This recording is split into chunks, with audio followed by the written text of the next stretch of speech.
Hey, Will from Flipchart here. Today I'd like to talk about the onboarding phase for digital marketing agencies.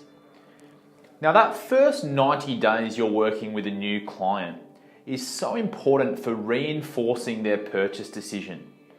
They're looking for proof of what they've just paid for or what they've signed up for. You know, they've bought the new Ferrari, and the last thing you want, and they want of course, is to figure out they've actually got a Ford Fiesta for that big price tag. So there's a few things you can do in that first 90-day period and that onboarding phase, which will really set up the relationship for the long term and ensure that you can retain those clients and make them happy. The first tip is to build a long-term strategy in that first, 15 to 30 days. So you really want to be looking ahead, 12 months into the future and architecting all the key events during that period, building it out in an editorial calendar, whether that's your ad campaigns, key flash sales throughout the year, blog content, all the stuff that you're doing for them should be laid out on a long-term plan, which involves you in the process.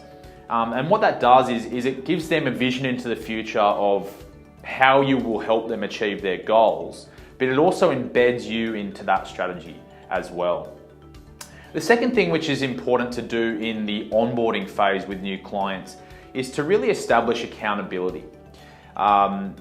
This helps you refine the scope and make sure that everyone's clear exactly who is responsible for what. It gets you on the same page and make sure that you don't get into a situation where the client is expecting you to do something which you actually thought they would be doing or something along those lines. That can result in a sticky situation and a conversation you don't want to have. The third thing you want to do in the onboarding phase with a new client is to put quality controls into place.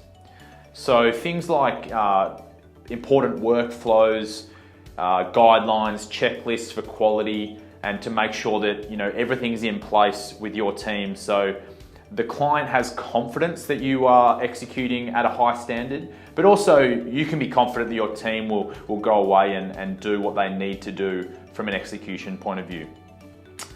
So there you have it. 3 important things for onboarding new clients and keeping them happy during that initial phase, but also setting it up for a long-term relationship.